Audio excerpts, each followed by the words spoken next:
అందరికి జేబీమండి.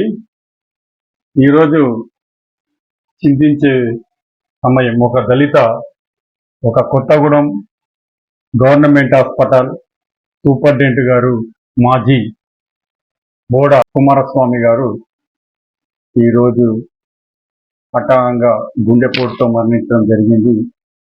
చాలా జనాలు చింతిస్తున్నాం. ఎందుకంటే వారి కుటుంబానికి కూడా ప్రగాఢ సానుభూతి తెలియజేస్తూ అదే క్యాడర్ తోటి వారి కుటుంబ సభ్యులకు ఉద్యోగం ఇవ్వాలని, అలాగే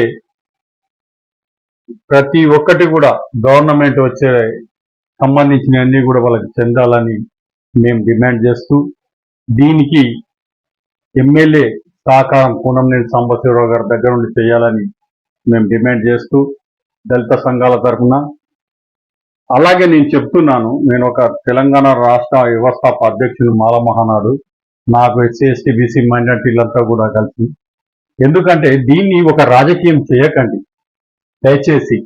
మీరు రాజకీయం చేసుడు వల్ల ఏమైందంటే ఒక కుటుంబానికి నష్టపోతున్నారు. మీరు ఆ అమ్మాయిని రోడ్డు కీర్చి ఆమె ఇప్పటికీ వాళ్ళ భర్త చనిపోయిన పుట్టాడు దుఃఖంతో ఉంది ఆ అమ్మాయిని లేనిపోని అపోహలు పెట్టి ఆమెను లేనిపోని అని కల్పిత రాతలతోటి కల్పిత చేసి ఆమెను పక్కదారి పట్టియడము మాకు చాలా బాధాకరంగా ఉంది. ఎందుకంటే ఇప్పుడు ఆ అమ్మాయికి అందరు తోడు కావాలి, ఇప్పుడు అన్నీ ఉండాలి. ఇప్పుడు ఆ అమ్మాయికి అనేది మనము అండగా ఉండాలి. కాబట్టి మీరు ఇలా చేసుడు వల్ల ఎమ్మెల్యే గారిని అలాగే కొంతమంది అధికారులను ఇరికిచ్చడం వల్ల అక్కడ ఏం జరుగుతుందంటే వాళ్ళ మీద మనం నష్టపరిచిన వాళ్ళం అవుతాం. ఎందుకంటే నష్టపరిచే కాకుండా వాళ్ళ మీద అసలు ఆ అమ్మాయికి మనం న్యాయం ఎలా చేయాలనేది మనం ఉండాలి. అసలు దీని విషయంలో కొంతమంది రాజకీయాలు, కొన్ని దుష్టశక్తులు దాంట్లోకి దూరి దీన్ని ఒక తీరుగా వేరే రాంగ్ ట్రాక్ పట్టిస్తున్నారు. వారందరికి కూడా ఖబర్దార్ చెప్తున్నా, మీరు జాగ్రత్తగా మాట్లాడండి. ఒక అమ్మాయిని అన్యాయం చేయకండి.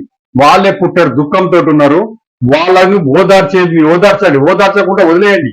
కానీ వాళ్ళ మీద రాంగ్ రూట్, రాంగ్ ట్రాక్ తీసుకుపోయి దీన్ని మా రాంగ్ రూట్ లో చేయకండి దయచేసి. ఎందుకంటే చనిపోయింది మా వాళ్ళు దళితులు, అది గుర్తుపెట్టుకోండి. వెనక్కెళ్ళి ఎవరెవరు నడిపిస్తారో మా అందరికీ తెలుసు, ఏం జరుగుతుందో కూడా మాకు అందరికీ తెలుసు. కొద్దిగా జాగ్రత్తగా ఉండండి, ఒక రాంగ్ రూట్ అయితే తీసుకుపోకండి. జై భీమ్, జై అంబేద్కర్.